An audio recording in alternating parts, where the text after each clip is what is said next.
All right, good morning, everyone, and welcome to the Virtual Coffee Club, Boomers in Outer Space, Muscle Cars, Rock and Roll, and Ice Cream by Brian Gallagher. My name is Alexis Jones, and I'm the Programs and Volunteer Coordinator in the Western Development Museum, Moose Jaw, and I'd like to start with a land acknowledgement. As a fourth-generation European settler with distant Métis ancestry, I'm humbled by the opportunity to live, work, and grow as a person on Treaty 4 territory, the homelands of the Métis. And as a programs and volunteer coordinator at the Western Development Museum, I would like to recognize the diversity of Indigenous people and continue to rebuild our relationship through reconciliation initiatives. Brian Gallagher is our speaker today. He was born at St. Paul's Hospital on June 19th, which he said he'll expand on later in the presentation. He spent most of his life in Saskatoon, but spent some time in southern Alberta and BC. He was a high school dropout, and he did many things for a living before returning to school to become a teacher. He recently retired from Sask Polytech after 32 and a half years working as a team member, creating and providing support services directed at success for Indigenous students. So I'd like to turn it over to Brian. Well, good morning. Good morning, everybody, and thank you, Alexis, for those kind words. It's June of 19, and then I put a question mark behind it because I didn't want to reveal the year, but I'll give it to you anyways. It was 1959. And June 7th, if you want to send me birthday cards or if you want to send me gifts, I'll gladly accept them. I'm glad to be here, and I was quite delighted to have a chat with Corrine and she started the discussion on the golf course of all places in a golf cart. So that we came up with the idea to do a presentation, and it's a presentation that I've done a number of times. The original version of it is over 2 hours long, or it takes about 2 hours, but I've pared it down to 40 minutes. So sometimes I might start talking fast, but we'll get through it in the 40 minutes, and I hope you enjoy. Thank you for the land acknowledgement as well, Alexis. I have, if you can see on your screen, I call it coffee chat. And welcome to the homelands of the Métis and Treaty 6, 4, and 10 territories. Today, I also wanted to mention that we celebrate the Spring Equinox, and in many cultures, it's a very important day. And it is so important as well in many Indigenous cultures. It marks a turning of the new year, actually, for a lot of Indigenous people. It's the restart of things. Because it's a leap year, I think we missed the date by a little bit, or maybe, if you want to be real scientific, we missed it by like about 36 hours, but we call the 21st, or I call the 21st is the Spring Equinox. So we'll get started. Some of it has already been said. Thank you, Alexis, for doing that. And I just got to find the right place to click here. Yes, no, there we go. We're moving now. Baby boomers, like she had said, rock and roll, ice cream, muscle cars. These are things that are very dear to me. I think, especially the ice cream as I get older. Not so much the muscle cars. I'm too old for that. Then they're too expensive now. I still have one. By the way, it might be for sale very soon. So, and as Alexis had pointed out, it's an opportunity for the baby boomers experience. We'll present some challenging yet fun things. We'll utilize a popular TV game show. It was called Jeopardy, but I've changed it in this presentation a number of times. We're going to call it Baby Boomers Bingo today when we get to it. It's a comparative look at what happened since World War II, particularly on the prairies, with the experience and showing how the experience for Indigenous and non-Indigenous people was just different. Like I already said, we want to recognize the time of regeneration. Thank you for this picture. As I understand it, it came from Corrine, and Corrine got it. It is of Carla, and I think it's very fitting with the baby boomers. I think that's my wife in another life. Actually, she is a baby boomer, and she is definitely like to think of herself as a hippie. She wanted a 1963 Volkswagen Beetle, but now as she's getting older, she's thinking, no, that's just too hard to get in and out of one of those things. So I've stopped looking for one for a birthday present. Now I've got to find another gift to get her. The presentation goals, I'm going to use economics as a tool that I hope will broaden people's perspective. I want to concentrating on the baby boomers. We're going to share some personal experiences and some generalized types of broad stroke experiences. And I want to challenge the participants, which is everybody here, to create creative and constructive thinking. I'm going to hopefully shift some paradigms a little bit, because the realities for Indigenous people and non-Indigenous is just different. And if you can find some time to laugh, by all means laugh. Especially if it's my jokes. I really appreciate that. So my name, like was mentioned, is Brian Gallagher, and I call Saskatoon home. Some of these slides are going to go very fast, so we're going to sneak a lot of them in. I've called home Saskatoon. Hobbies and interests, I've got so many. One of them I already mentioned is muscle cars. The other thing has been so many over the years. There are just too many to list. If something moves, I have to know about it. Snowmobiling, motorcycles, things like that. Sports, I'm a multi-sport coach, and we'll get into a little bit of that in a little bit here. In fact, we're going this weekend to watch the grandchildren play some hockey and some volleyball, which is two of the coaching areas. I have coaching levels in both of those sports, so it's quite exciting to go and watch them as two generations away from it. Actually, I didn't quit playing for a long time. I just only stopped playing fast pitch softball about 10 years ago. And volleyball, I stopped when I was 41. So, and I want to ask which demographic group do I belong to? I'm a baby boomer. I'm at the tail end of the baby boomer. My brother was in the middle of it, and we could tell stories there where his experience and my experience are just different. As a Métis person, I'm able to live in both worlds. And anybody want to take a guess what a Métis person is? Anybody? Don't be shy. I like to change the narrative a little bit about it, because the Métis people are typically thought of as a mixed group of people of Indigenous and non-Indigenous ancestry. And if you tour around North America, you'll get different versions of it. But in these territories, it's a mixed person that usually has ties to the Red River settlement and Batoche. But it also includes, Saskatchewan is more general. Anybody with Indigenous ancestry and mixed blood is considered a Métis person. What I like to say is, you're big, you're strong, you're fast, and you're highly intelligent. And you know what? You're just darn good looking. Okay, laugh. And I do that to shift the narrative a bit.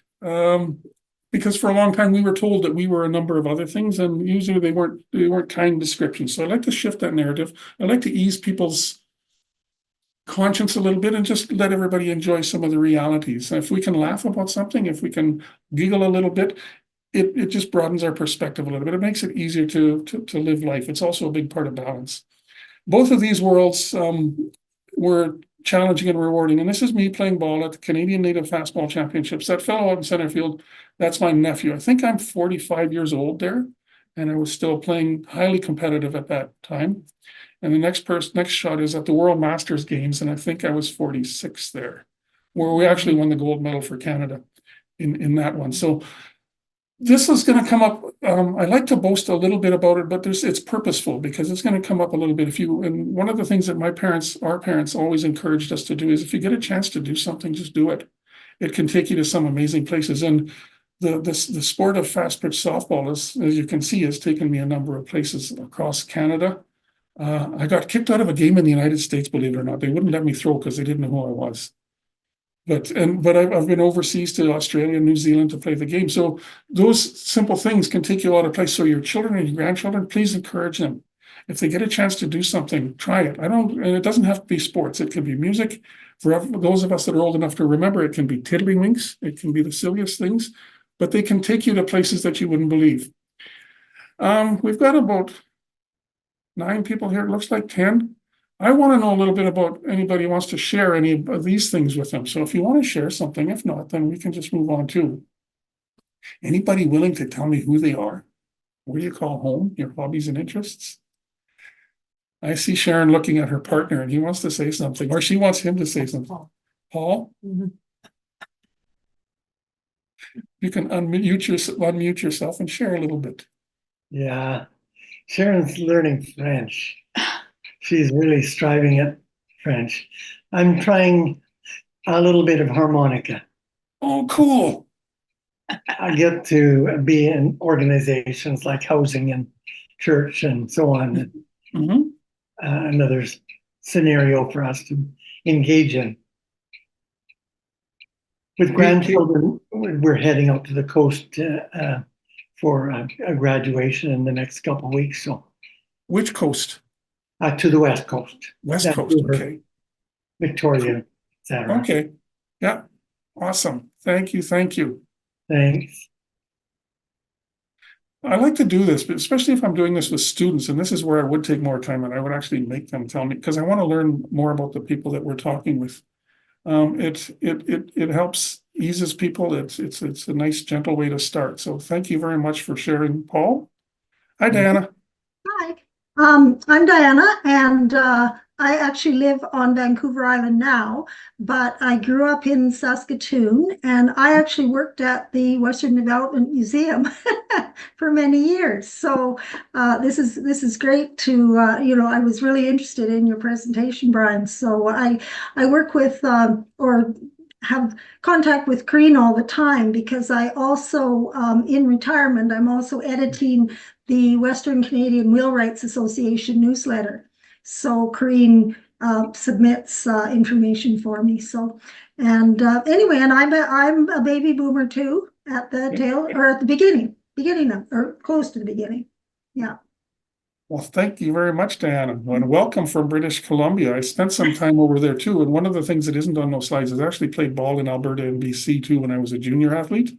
Oh yeah. Like I said, it can those. Who knows? Maybe the harmonica is going to take you to the Grand Ole Opry someday, or something like that. But definitely for our kids, it can take them a number of places. So I always say, encourage your kids if they're interested in something, and if you can manage it for them, have them do it. That other young fellow I pointed out in center field, that's my nephew. He played the highest level of hockey, and he's traveled all over North America playing hockey. So, like I said, it doesn't have to be sports. It can be music, it can be a number of things: poetry, writing, painting, art. So I encourage people to do that. And thank you for sharing, people. We're going to cruise along because, like I said, we're squeezing 2 hours into 40 minutes. So always question with a desire to answer the question, why are things the way that they are, and be willing to reevaluate your current knowledge and perception.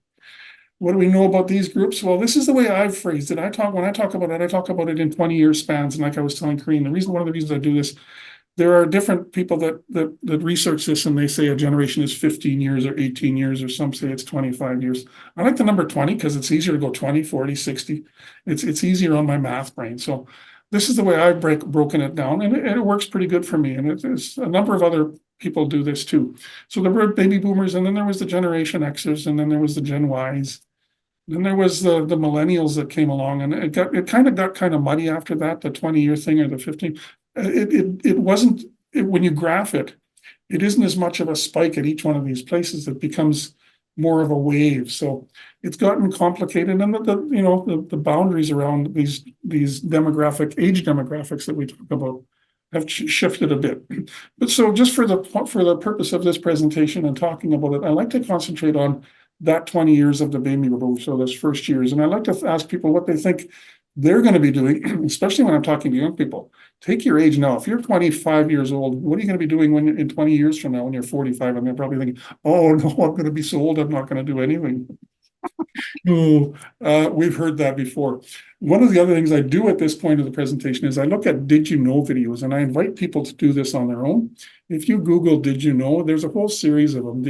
And I started watching them probably 15 years ago, and they're really interesting. It's a way to see what some of the predictions might be and where we've come from. They're fun. They're usually less than 10 minutes. So if you get a chance, did you know videos? They're good. I'm going to go quickly to terminology because, like I said, we're not in the classroom. So money and economics are two things that are tied together, but they are not the same thing. One is part of another. And we have to separate them on that level, because money is just the currency that we use. And economics is the study of the way things are, goods and services are exchanged and the way they impact us. Change, everybody knows about change. We're under some times now that if we were to do this presentation at the turn of the century, not much would change in 20 years, but now it's changing so fast. What's fueling this change? I think most of it is economics, and there are risks, and we're in a world right now where there's lots of risks. There's the ultimate risk where we have the power to destroy ourselves. So we have to be careful about that, and we have to somehow trust the people that are in charge. But it's hard sometimes. I know we can get into our challenges about trusting politicians and business people and the rich and famous, but I think there has to be some level of trust that the world will survive. Mastery, this is the one that I think is the most important. And here I'm going to refer back to the playing ball. Mastery has to do with when you become a master at something. And it's definitely not the person that's read one article, and it's definitely not even the person that's read 2 or 5 or 10. There's so much information, especially with with our smartphones, we can grab information in a heartbeat. We have to be careful about how we utilize that and what we do with it. When I'm playing ball, and I use this as an example, to learn how to throw what we call a rise ball, which we can make it curve upwards. Mastery of that took 10,000 repetitions for me to learn how to do that, to make that thing rise up and to make it drop and to make it curve this way. And I could actually make them curve in different directions than most people could. It took, probably 10,000 repetitions. I calculated it in all of the time that I played ball, and I've probably thrown over 250,000 pitches, but it's been all worth it. When I was doing that, though, it gave me opportunity to think about that rather than some of the things that could have been more harmful for me. And again, that's for your children. If they can, or anybody, if you can concentrate and become passionate about something, it can take you places, and it can take you to some amazing places. I want to get back to New Zealand someday, real soon, I hope, because that place just blew me away. I love it there. Paradigms, the English language, I like to pick on it. It's a set of assumptions. We live in a paradigm, and I want to shift a paradigm right now. When I started doing this presentation some 25 years ago or something, I would put this slide up and I would say, your children will have the opportunity to fly in space, and I'd say true or false, and nobody would agree with me. But I think as time has changed, when I do this presentation now, I'm probably getting about 80% saying, yeah, they will. As opposed to, so that's how fast changes happen for us. When we look at what's happening with outer space, it's closer than it used to be. I hope everybody got that big boom. I'm going to play it again. Can you turn your speakers up?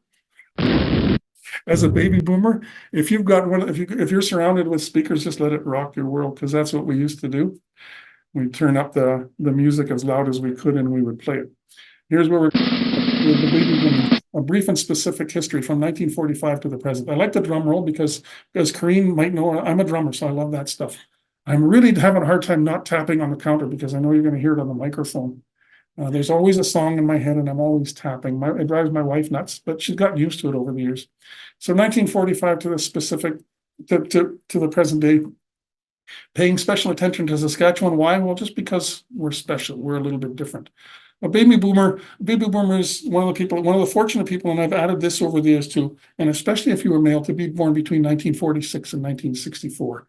I was born in 1955, so I was close to the tail end. 1959. Oh my. So I was closer to the tail end. And like I said, my brother was born 4 years earlier, and he was right in the middle of it. So his experience is different than mine by quite a bit. He could bounce from job to job to job because there was so many. When I came along, the jobs were getting harder to find. So I kept my jobs for a long time. It was the first generation that were born after World War II. A large part of the world was at war. So this is a worldwide phenomenon. We can go to other countries and we can find the same kind of experience based on what happened in terms. There were booms all around the world. And I'm just to be silly, the first baby boomer was born 9 months after the war ended. Who can tell me when the first Métis person was born? Jokingly, I say it was born 9 months after Columbus landed in Cuba. Where over there was way down south. It wasn't anywhere near here, but anyway, we can have fun with it. Baby boomers bingo. If you don't pick numbers here, I'm going to pick them. So like I said, I've called this baby boomers Jeopardy before, but today we're going to call it baby boomers bingo. So anybody want to take it? This is 19 is missing, 1946, 47, 48, 49, and this thing goes on for 20 years. Anybody got a choice that they want to, what number they would like to see turned over? This is fun. 46. 46, we're going to start there. Okay.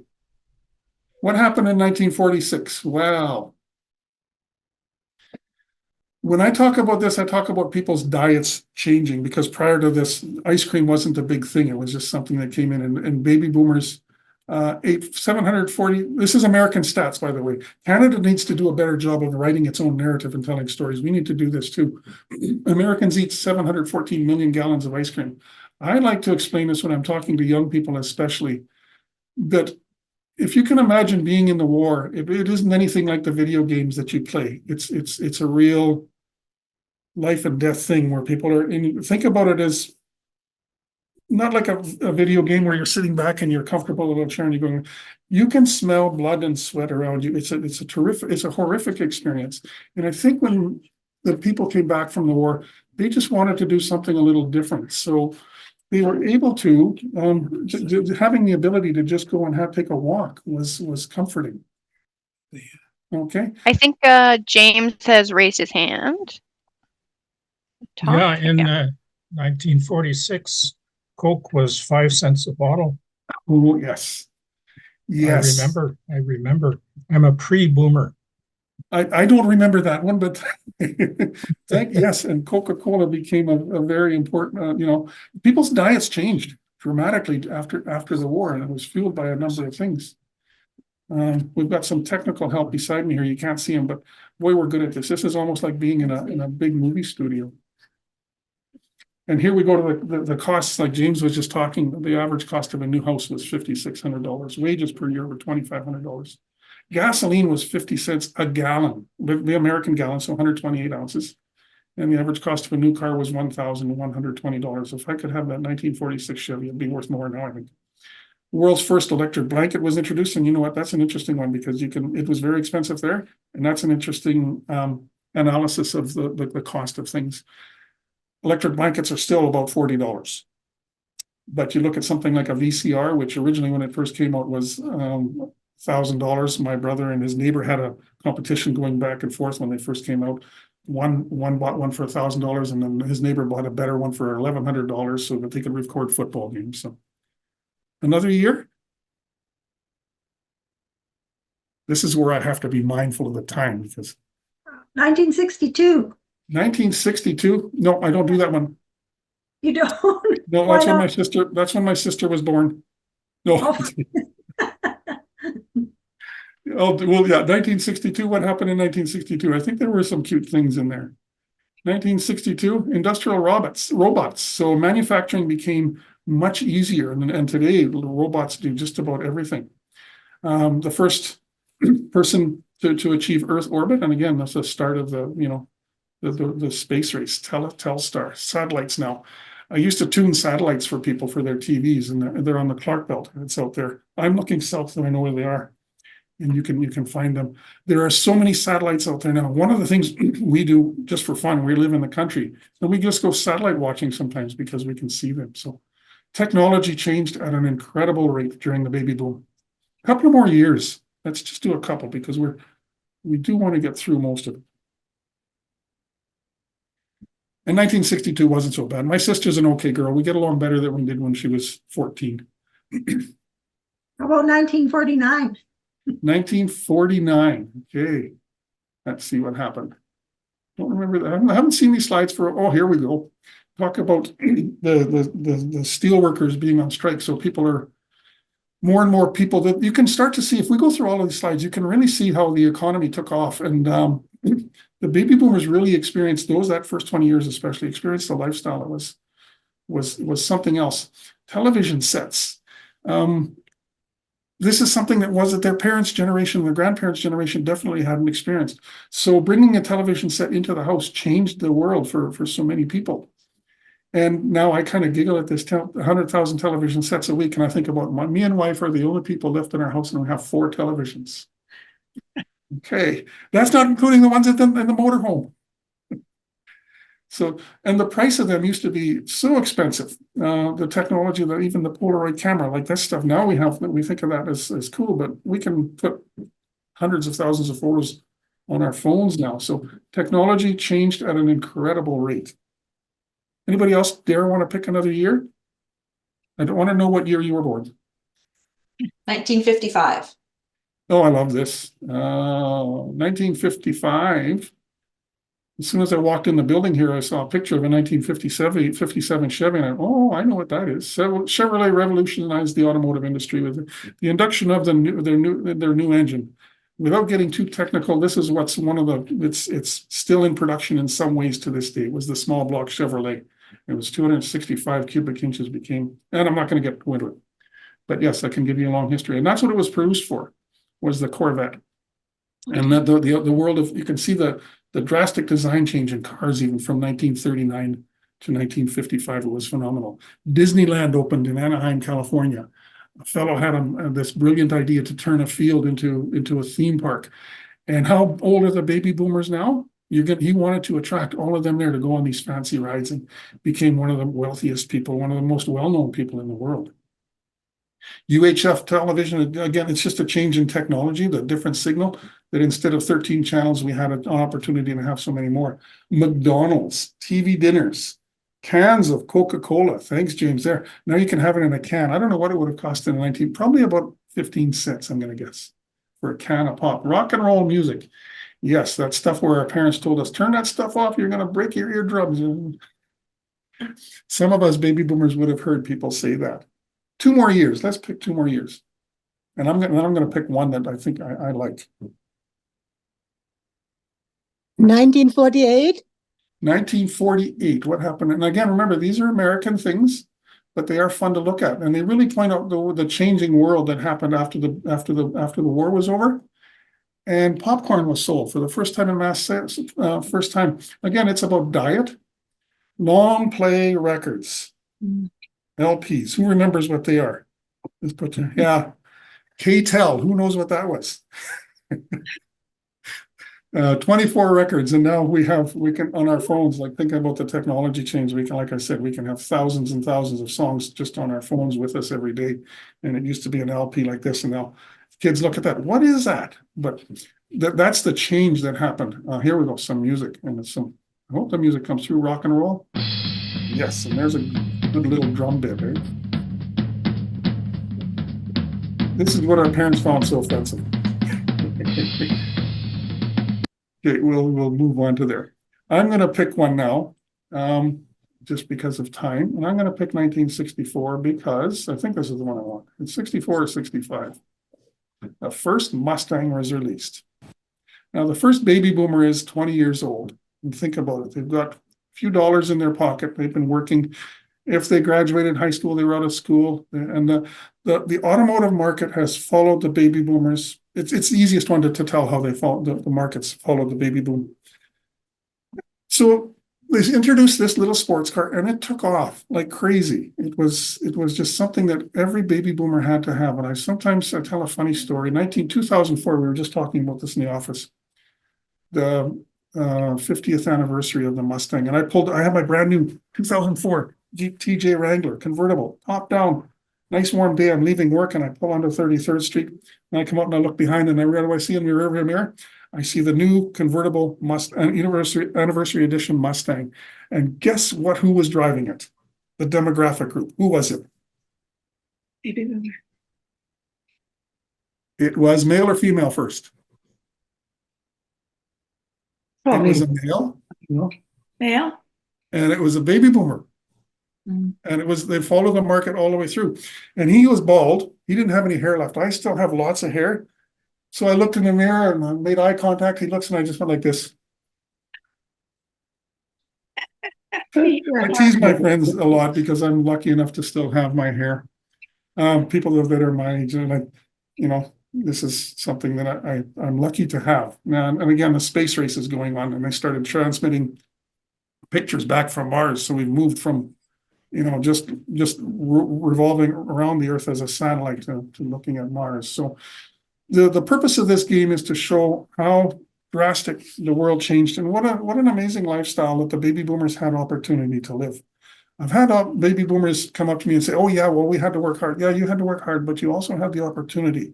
The jobs were there, the money was there, the technology was changing. Baby boomers experienced change at a rate that their grandparents, like I said, and their parents couldn't even imagine.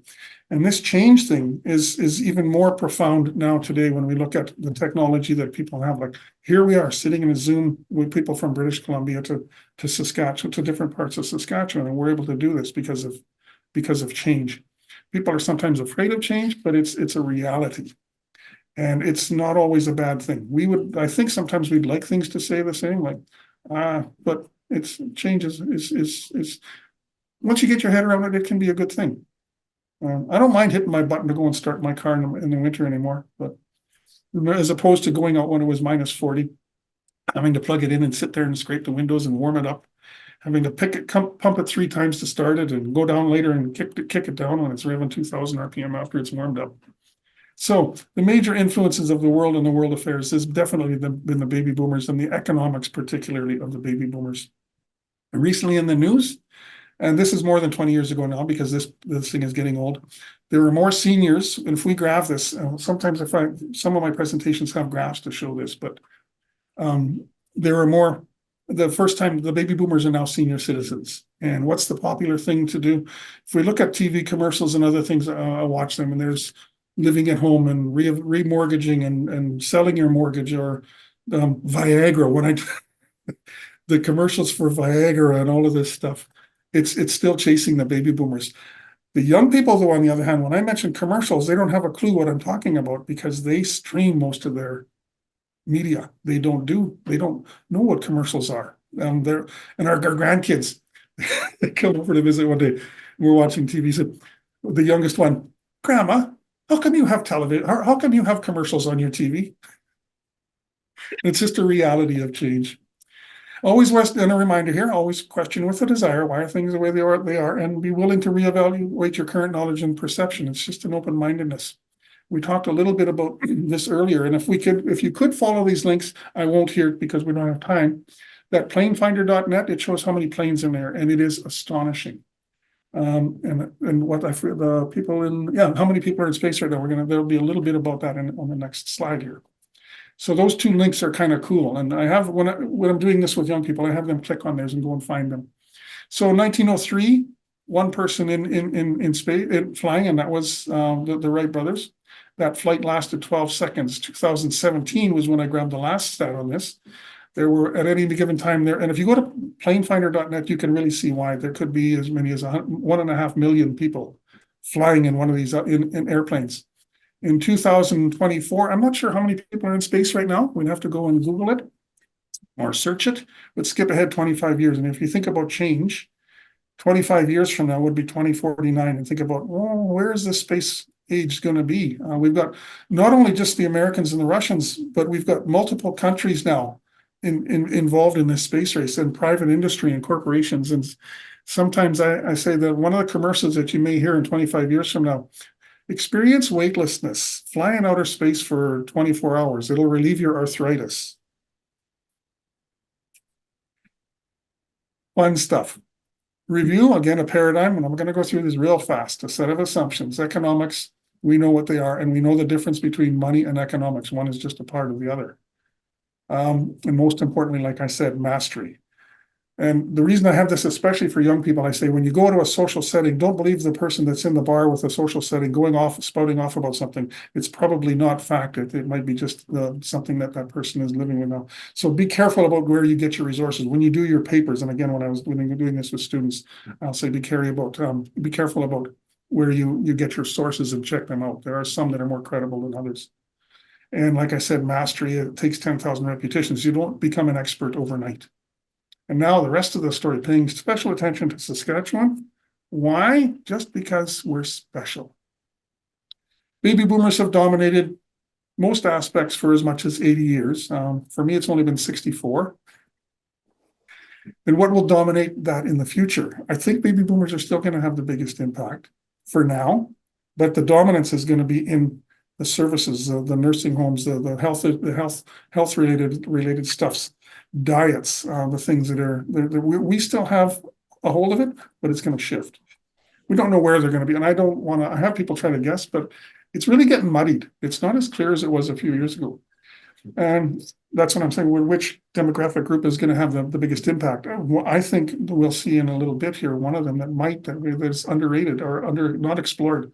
There's another demographic thing that was happening, and we have to back up in Canada's history to look at this.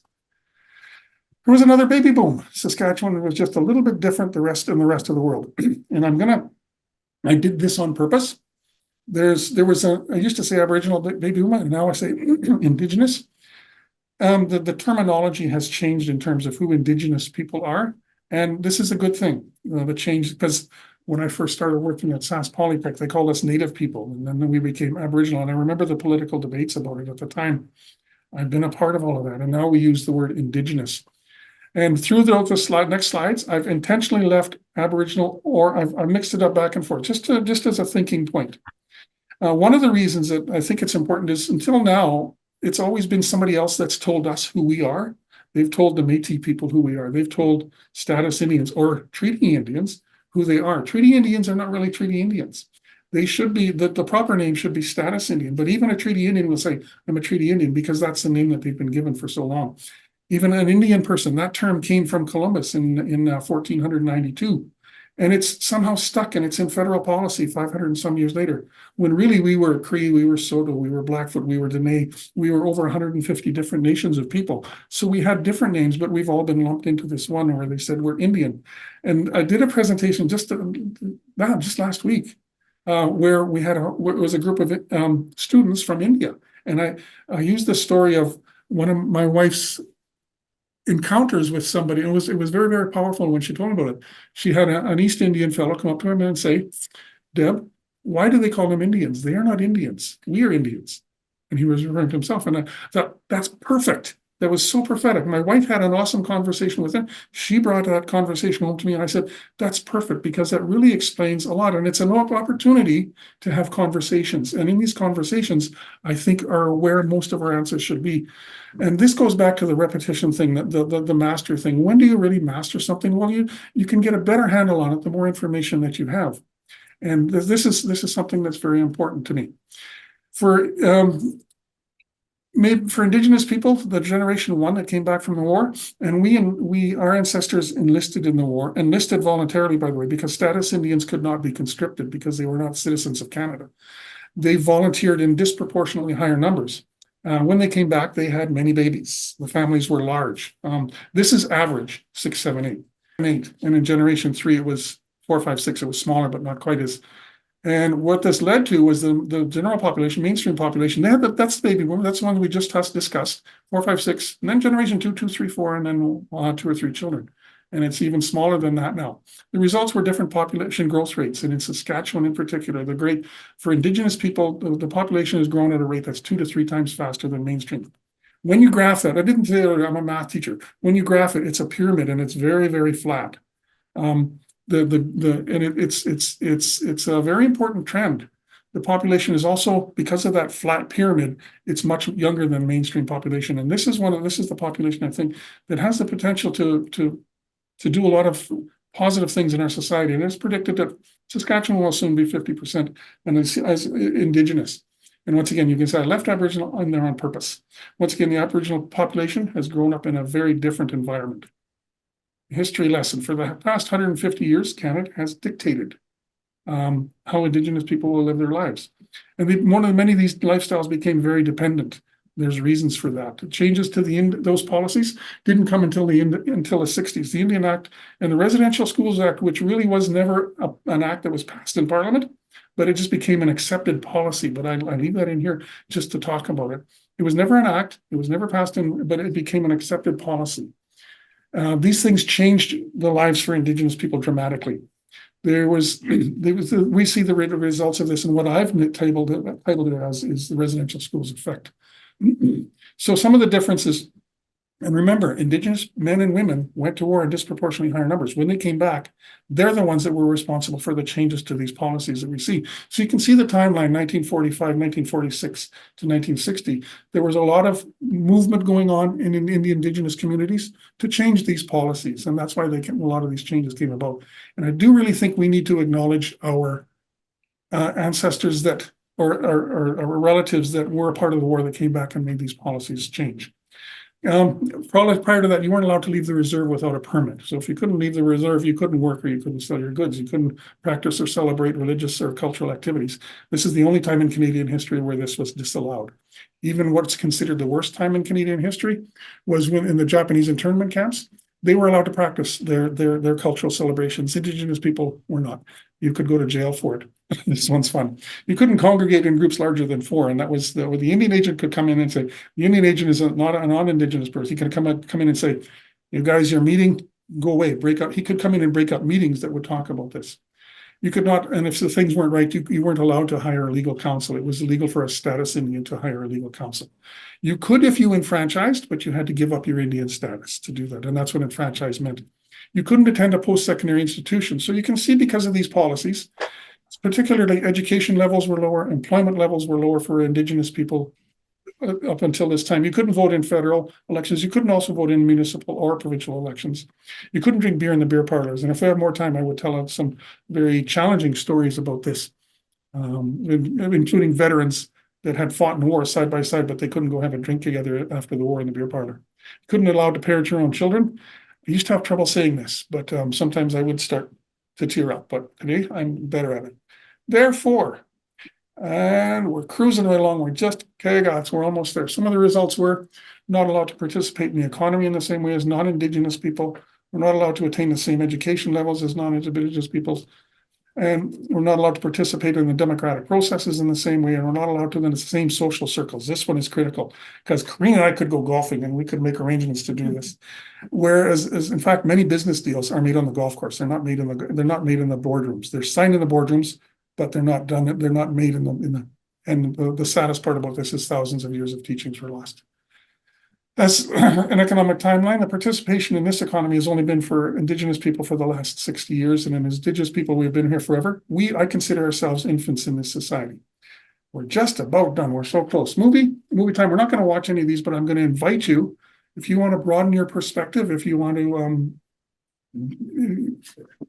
open yourself to more opportunities, grab some popcorn. And these are some of the things. TED Talks does an amazing video, piece called Native Prisoners of War. It's an American piece again. Like I say, Canada needs to start doing this. The Did You Knows, like I said, take a look at them.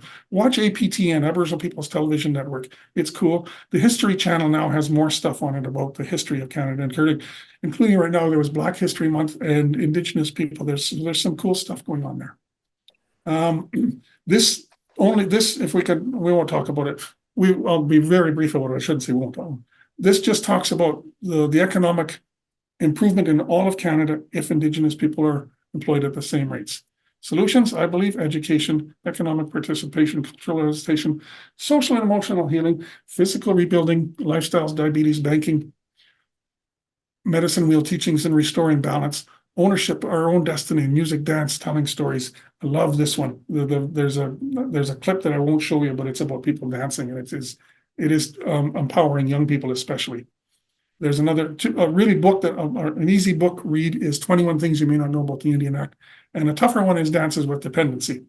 Tougher, I mean, just in terms of time, length, and time and vocabulary. This is the one about dancing, and it's some of the ashram dancers doing some amazing stuff.